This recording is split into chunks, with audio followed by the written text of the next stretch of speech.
welcome back to the morning show here on Arise News. Akwa Ibom State in the south of Nigeria has been rocked for a few weeks by protests over the passage of a law that is being interpreted by many as having redefined the constitutional role of traditional rulers in the state to the manifest detriment of their subject. Women have been on the forefront of this protest. Joining us now to try to explain how this law in question has succeeded in spooking, especially the women folk in Akwa Ibom State, is barrister Ekpenyong Ntekim, who once served as Attorney General and Commissioner for Justice in that state. As a top lawyer, we will also seek his opinion on the governorship tribunal rulings in Kaduna, Lagos, and Delta State. Good to have you, Mr. Ntekim. Good to have you on the morning show. Thank you very much. Thanks indeed. Thank you very much. All right. Thank you very much. Well, let's go straight to the point, and that is to analyze for us the contentious issues surrounding the new law in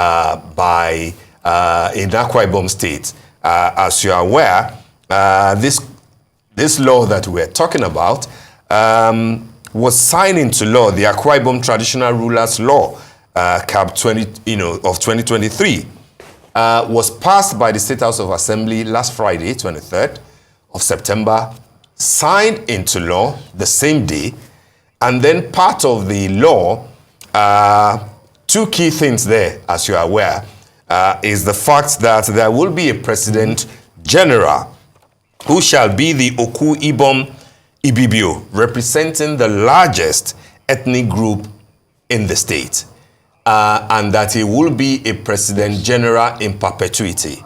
That person has also been sworn into office the same day.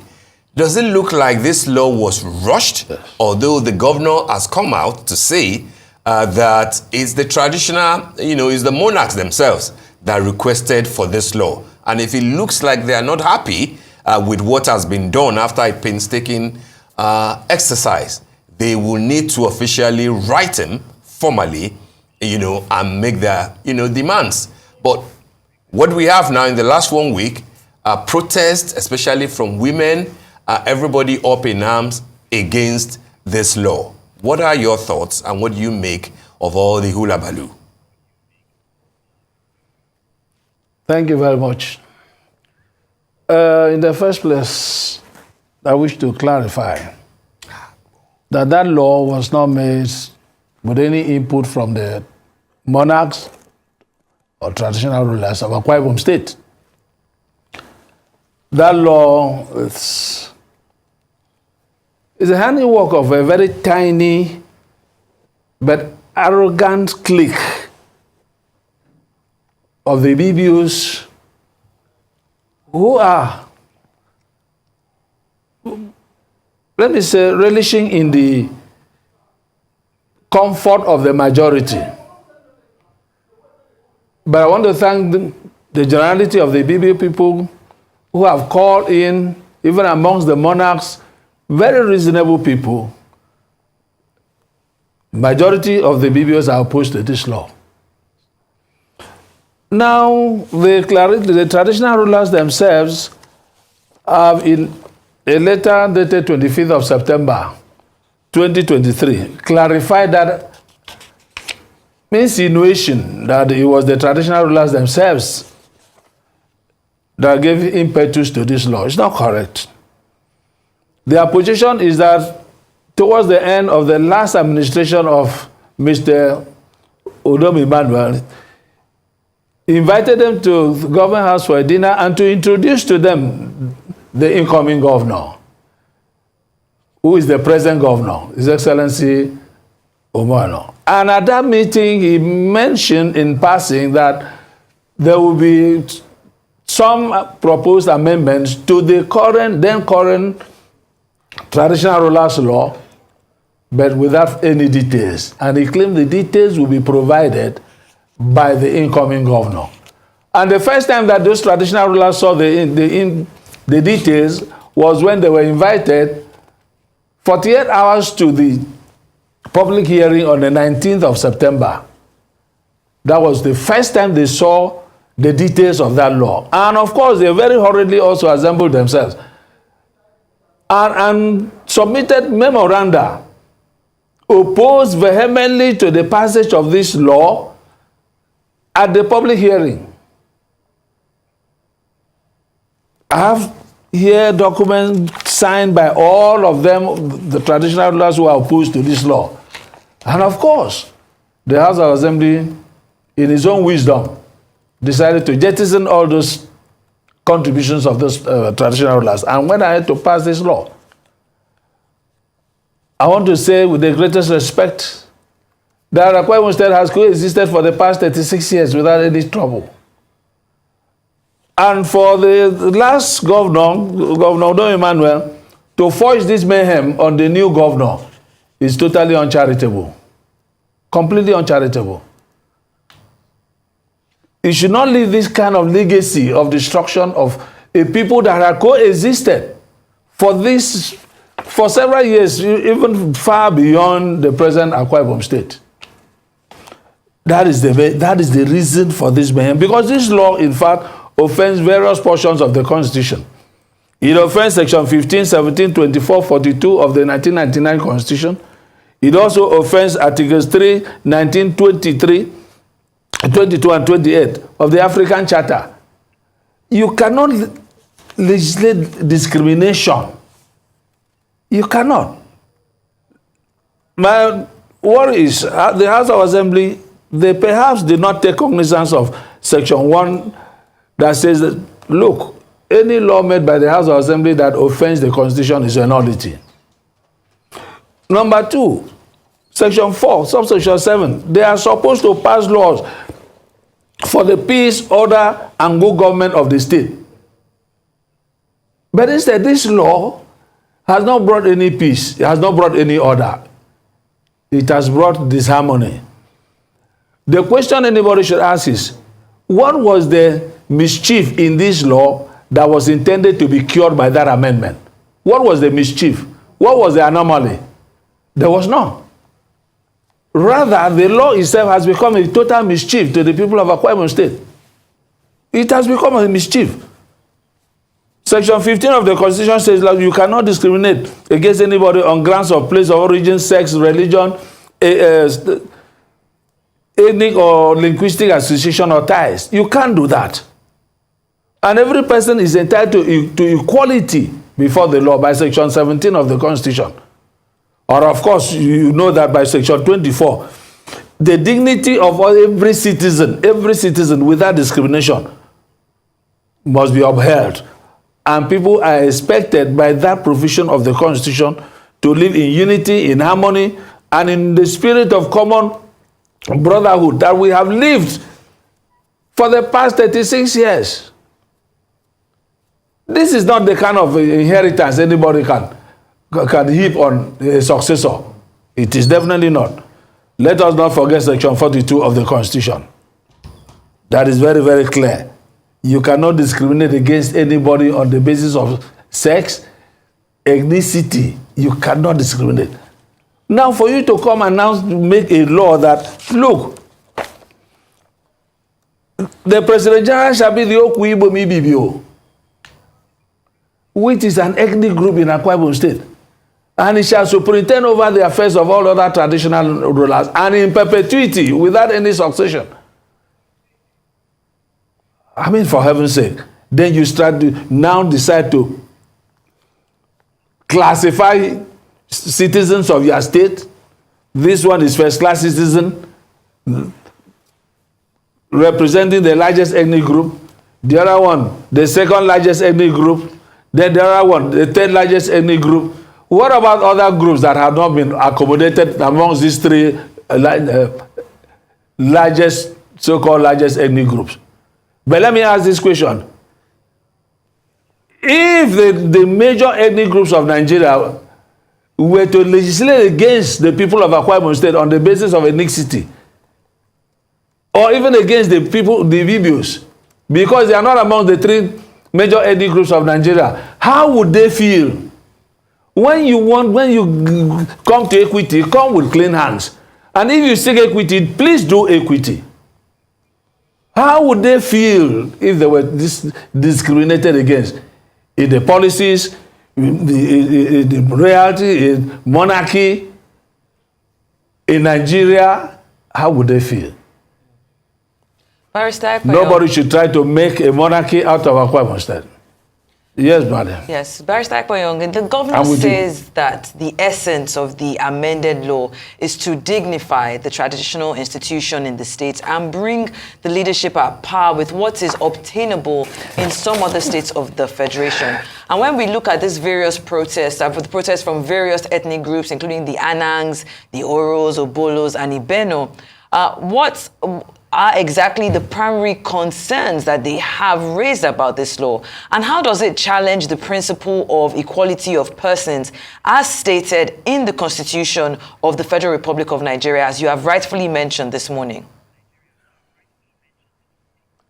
Thank you very much, my dear. I think properly the government, because this was an executive bill, let them go and legislate on yams, how to provide yams. Let them legislate on how to provide roads. Gary, not monarchy. Not monarchy. In the first place, how can you come and legislate a kingdom into existence when you are trying to equate yourself with the kingdoms of Warri, with the Efik kingdom, or with the status of the of emirs, or the Sultan of Sokoto? They forget that those institutions pre-existed before the colonial masters came. For example, the position of Obong of Calabar started in 1834. 1834, Urabong Yamba V as the first Obong of Calabar.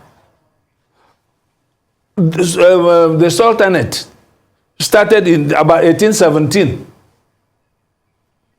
The first law of Warri was in 1480 AD. 1480 AD. If the Oni of Ife, this one is the 38th Oni of Ife. No, the 38th Oni of Ife was in 1770. This is the 51st Oni of Ife. Now, let us ask this question. Who is this Okuibomi Bibio? When was his kingdom established? Kingdoms are not legislated into existence. They evolve naturally. You cannot come by this law to come and legislate into existence a dynasty in this democracy in 2023. We never in Akwa Ibom State had any such structure. No such institution in Akwa Ibom State. Okay, Barrister. When you forget history, Barrister Ntekim, what was the structure? Yes, please. What was the structure that this new law seeks to amend? How was it before? Was it being rotated? Thank you. Exactly. How was it before, and why? You know, what do you have against this particular one? Thank you very much. Before now, we had the chairmanship of the state council of chiefs. We had a council of chiefs made up of all the paramount rulers of each of the local government areas in Akwa Ibom State. They were all members. And the chairmanship was rotated amongst all these paramount rulers. But in the last 1 year, in the last 2 years, just before Mr. Udom Emmanuel left office, he increased the tenure to 2 years. Thereafter, he now brought this to now exclude every other person that is of non-Ibibio origin from becoming the President General, a new terminology that he has now brought into existence. That was the structure. But the confusion, even apart from the fact that, look, you are going to have this President General, which has no traditional or cultural equivalent. You also retain the position of the chairman of the council. Now you are asking that the chairmanship will continue to be rotated But then the chairman will have to report to the President General. You call one person, President General shall be the head of the council, the supreme head, and shall superintend over the affairs of the council. Now you say 49.1 that the chairman of the council shall be the presiding officer in charge of the day-to-day administration of the council and shall function in liaison with the President General in carrying out the day-to-day duties of the council. You have already built in the crisis. Even in the position of the Okuibom, it is not every Ibibio traditional ruler that will be privileged to be Okuibom Ibibio, that will sit there in perpetuity and forever. They themselves are not happy. All right. But the governor So that is how it was before this. Yes. But the governor says that those behind the protest are failed politicians. Even though Akwa Ibom has been ruled, solely by PDP, people. Is there a political dimension to all this? Very quickly before we let you go, sir. Is there a political dimension to all this? I don't know about what he's talking about, a political influence. There is nothing political about, except from the executive, that has now come to politicize the traditional institution. For the avoidance of that, I make it bold to say I am of the PDP and this is my government in place. But when my government is wrong, I have a duty to say you are wrong in this respect. You are right in other respects, but in this one, you are wrong. You cannot make second-class, third-class citizens out of your people. It's not possible. And it's going to be resisted. Legitimately, constitutionally, with everything that we can muster, it will be resisted. You can't bury us while alive. There's nothing political about it. Let them mention the politician that is influencing this. I dare them to do so. Let them not hide about it. I am used to that level of blackmail. People will continue to blackmail people in politics. Oh, you take a contrary opinion, you are influenced. Please, can you look at my hair and look at my face? Am I a man that can be influenced? Am I a young man? Or do I look like a man that is in lack? I'm contented with what I have, no matter how little it is. And I don't think anybody can buy my conscience. I speak my mind, and I leave you to do what you want to do. But nobody in this constitutional area can tie my hands because I'm in a political party.